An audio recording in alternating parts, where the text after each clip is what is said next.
Halo semua, jumpa lagi dengan Ibu Yani.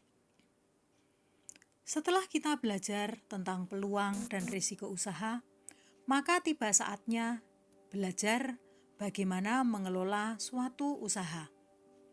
Dalam hal ini, tentu banyak hal yang harus dilakukan.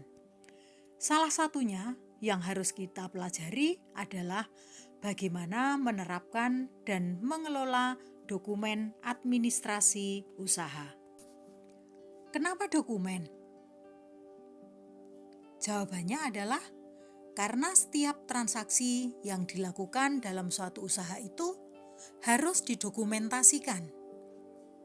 Entah itu berupa surat, nota, faktur, struk pembayaran maupun bagaimana pencatatannya. Mulai dari melakukan kesepakatan transaksi pembayaran sampai dengan penyelesaian pembayaran. Nah, kemudian administrasi itu apa sih? Administrasi adalah kegiatan penyusunan dan pencatatan data serta informasi secara sistematis dengan tujuan untuk menyediakan keterangan serta memudahkan dalam mencari kembali data tersebut secara keseluruhan dan dalam satu hubungan antara satu hal dengan yang lainnya. Secara etimologis, administrasi berasal dari bahasa Yunani administrare atau administer yang berarti mengendalikan, mengelola, atau menangani urusan. Urusan apa? Bisa urusan negara, pemerintahan, rumah tangga, maupun usaha.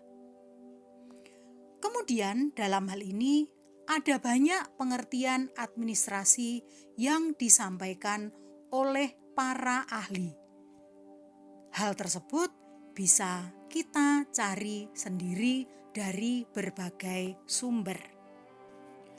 Kemudian, dari pengertian atau administrasi itu, maka dapat kita identifikasikan ciri-cirinya, yaitu bahwa dalam administrasi, pertama, terdapat sekelompok orang.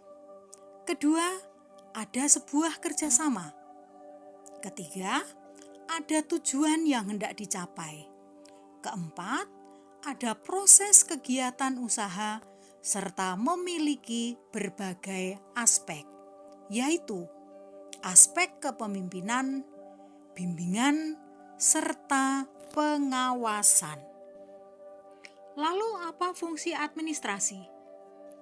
Fungsi administrasi adalah: pertama, melengkapi, menyediakan, dan mengelola berbagai buku administrasi perusahaan dengan baik dan teratur.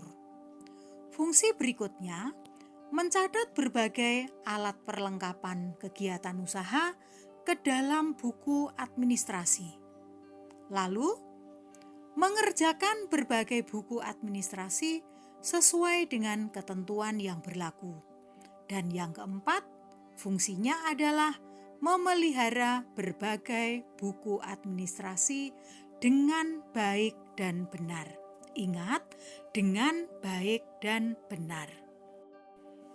Setiap kegiatan pasti memiliki tujuan.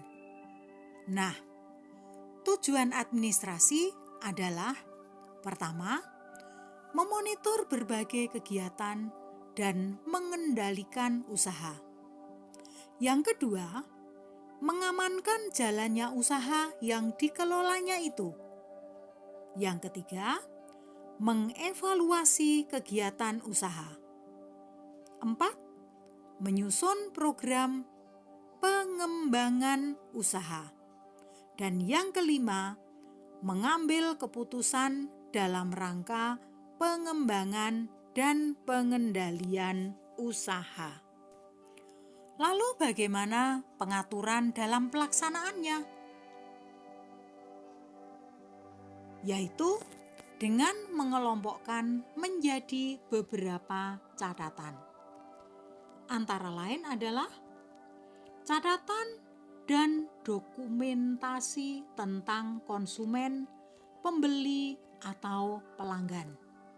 Ini penting loh, karena dalam upaya untuk pemeliharaan pelanggan.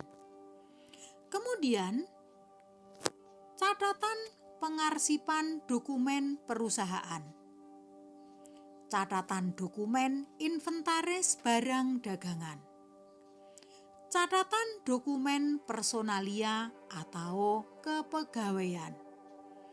Catatan dokumen transaksi usaha, serta catatan dokumen pemasaran dan penjualan produk. Dari seluruh penjelasan tadi, maka dapat kita simpulkan bahwa ruang lingkup administrasi usaha meliputi pertama, menghimpun catatan atau berbagai bukti transaksi. Kedua, mencatat. Apa yang dicatat? Yang dicatat adalah transaksi yang terjadi. Setelah itu, mengelola, yaitu mengelola berupa sebuah catatan, di mana akan dimasukkan dalam buku yang mana untuk transaksi tertentu.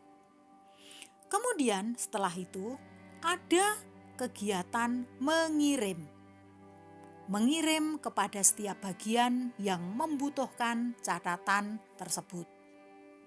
Kemudian yang terakhir adalah menyimpan atau mengarsipkan setiap catatan transaksi ataupun buku selama beberapa waktu, paling tidak selama satu periode tertentu. Dalam suatu pengelolaan usaha, ada satu aspek yang harus dipelajari, yaitu tentang administrasi dalam pengelolaan usaha. Dalam administrasi pengelolaan usaha itu terdiri atas perizinan usaha, surat menyurat, pencatatan barang dan jasa, pencatatan transaksi keuangan, dan pajak. Nah, kemudian bisa kita simpulkan bahwa ada beberapa hal yang harus kita kelola, yaitu yang pertama, mulai dari mengurus akta pendirian usaha, kemudian surat izin tempat usaha, lalu surat izin usaha perdagangan, nomor pokok wajib pajak, serta analisis mengenai dampak lingkungan, khusus untuk usaha industri.